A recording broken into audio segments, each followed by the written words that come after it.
अब परिवर्तन कैसे होता है यहां पर जानना बहुत जरूरी है।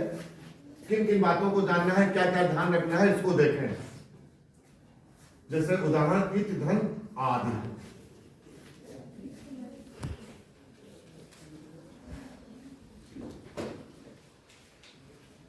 बराबर क्या हो जाएगा, इत्यादि। इत धन आदि बराबर, ये अण संधि का उदाहरण है।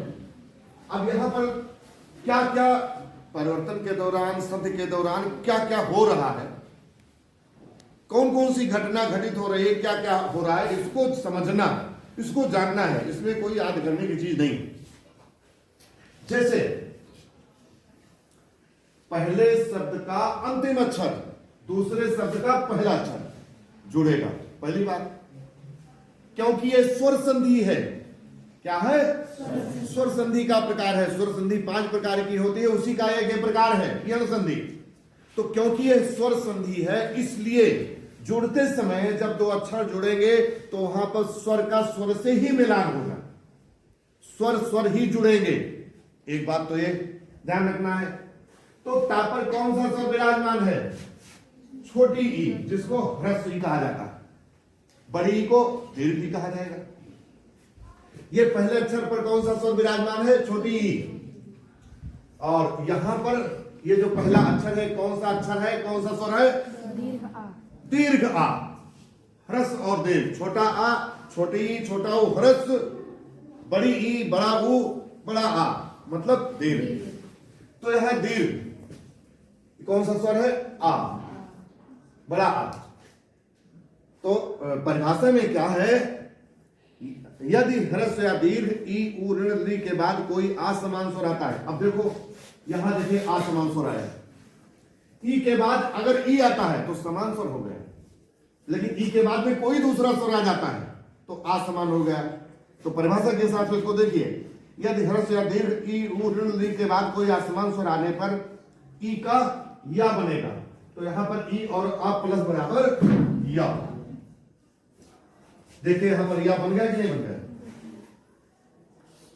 एक परिवर्तन है, आप दो जो जो पॉइंट है उसको समझिए, समझना जरूरी, क्योंकि ये स्वर संधि का प्रकार है, इसलिए जो जुड़ाव होगा, जो मेल होगा, स्वर का स्वर से ही मिलान होगा। पहली बात तो ये। दूसरी बात क्या, ई का आ से मिलान हुआ, जोड़ हुआ, तो ई और आ बराबर क्या हो गया, या। ई का या में परिवर्तन, यहां पर देखिए ई का या में परिवर्तन। अब यहां बड़ा था तो आ का मात्रा भी लग गया है, समझ आ गया। और परिवर्तन क्या हो रहा है, पहले शब्द का अंतिम अक्षर, पहले शब्द का अंतिम अक्षर संधि के दौरान, संधि के उपरांत क्या होता है, वो हलंत हो जाता है, हाफ हो जाता है, आधा हो जाता है। कोई अक्षर है जैसे मां, इसमें आपने हलंत लगा दिया तो ये आधा पढ़ा जाएगा, मंगलम। बाद में जो मां पढ़ाएगा उसमें हलंत रहता है, क्योंकि उसको हाफ आधा पढ़ा जाता है, उसको इसको हलंत कहते हैं।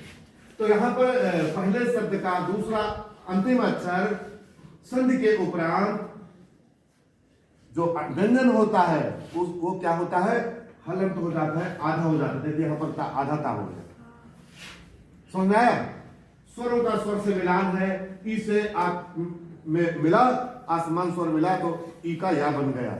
ये देखा आपने, पहले शब्द का अंतिम अक्षर जो व्यंजन है वो हलंत हो गया, आधा हो गया, ये देखा।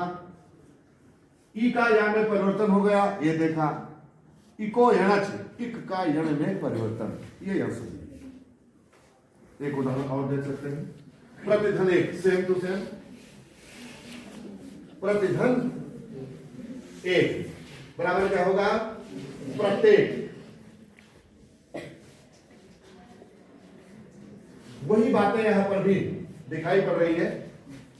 यहां पर पहले शब्द के अंतिम अक्षर ता पर छोटी ई, मतलब कि ह्रस्व ई विद्यमान है, प्लस असमान स्वर आया, असमान स्वर आया ना। अगर ई के बाद ई ही आ जाए तो समान स्वर हो गया, ई के बाद दूसरा स्वर आ रहा है तो असमान स्वर हो गया। तो ई और ए मिलाकर के क्या हो जाएगा, या। ई का या में परिवर्तन हुआ कि नहीं हुआ, हो गया। और ये जो ता है यहां पर भी देखिए फिर आधा हो गया। तो जो जो परिवर्तन हो रहे हैं, सुधन आगतम बराबर क्या हो जाएगा? स्वागतम।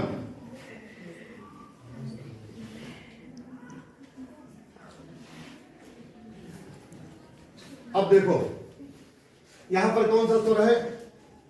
सा पर कौन सा स्वर है? ह्रस्व उ। हाँ बहुत सही। छोटा उ मतलब ह्रस्व उ, छोटा उ मात्र लगा है प्लस आ। अब देखिए उ के बाद अगर उ आ जाता तो समान स्वर हो जाता, लेकिन परिभाषा में क्या है? असमान स्वर है। तो उ के बाद ये आ गया है, असमान स्वर हो गया, तो उ का क्या बनेगा? वाह। और क्योंकि यहां बड़ा है इसलिए बड़ा का मात्रा लग गया स्वागतम। समझ में आ गया? उतना परिवर्तन यहां पर भी हो रहा है। देखिए यहां पर ये जो व्यंजन है सा, एक ही अक्षर है, उसको चाहे अंतिम कहो चाहे प्रारंभ को, एक ही अक्षर है। तो ये सा व्यंजन है, इस पर जो स्वर है विराजमान, जो मात्रा ये स्वर है कौन? ह्रस्व उ। अच्छा, तो संधि के उपरांत जो व्यंजन है उसका हलंत हो गया, आधा हो गया। देखा? इसी प्रकार से जो भी उदाहरण देखेंगे सब में हमको दिखाई पड़ेगा। अति धन आचारा अत्याचारा, दध धन आनय दध्यानय, मधु धन अरि मध्वरि, लृ धन आकृति लाकृति, सुधि धन उपासा शुद्ध उपासा। ये जितने भी उदाहरण किताब में दिए गए हैं इसको 3-4 बार आप पढ़ लेंगे तो ये आप पहचान सकेंगे। केवल प्रश्न पत्र में जो आता है आपको पहचानना होता है कि इसमें कौन सी संधि है। ऑप्शन दिया रहेगा उसमें जो है उसमें टिक लगाना है। इसके बाद में दूसरी संधि है वृद्धि संधि। देखो साफ करें।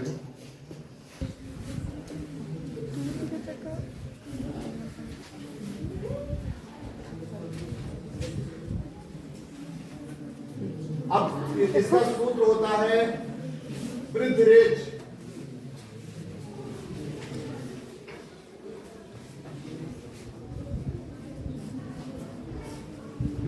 ये जानने के लिए है, बाकी ये परीक्षा में नहीं आता है। परीक्षा में केवल संधि रहेगी, उसको आपको पहचान करके लिखना पड़ेगा इसमें कौन सी संधि है। अब वृद्धि का संधि सूत्र है वृद्धिरेच। इसमें यदि आ छोटा आ और बड़ा आ, ये छोटा आ ह्रस्व है और ये दीर्घ। यदि आ या आ के बाद ए तथा ऐ, इसके बाद ए तथा ऐ मतलब दोनों में से कोई, अथवा ओ या औ, अथवा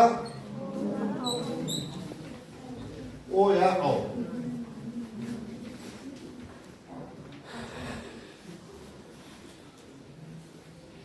इसके बाद में चाहे ये आएगा चाहे ये आएगा, दीर्घ या ह्रस्व कोई भी, प्रत्येक दशा में दीर्घ ही होगा। वृद्धि माने क्या होता है? बढ़ना। हमेशा चाहे ह्रस्व का हर्ष से मिलाप हो, हर्ष का दीर्घ से मिलाप हो, दीर्घ का ह्रस्व से मिलाप हो, प्रत्येक दशा में जो संधि के उपरांत जो शब्द बनेगा, जो परिवर्तन होगा, वहां पर कौन सा स्वर होगा? दीर्घ। बड़ा आ या बड़ा उ या बड़ी ई या औ। समझ में आया? जैसे उदाहरण देखिए, एक बात का ध्यान हमेशा रखना है, क्योंकि स्वर संधि का प्रकार है तो यहां पर स्वर को स्वर से ही मिलान होगा, स्वरों का स्वरों से ही मेल होगा और व्यंजन नहीं हो सकता। तो वृद्ध संधि में देखिए तथा धन एव। उदाहरण तथा धन एव बराबर क्या हो जाएगा? तथा।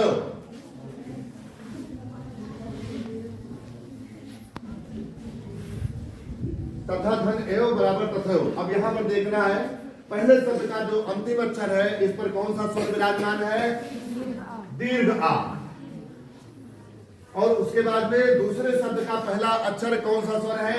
ए, ह्रस्व ए। तो आ प्लस ए बराबर आय। यहां पर ये देखना है क्या परिवर्तन हुआ।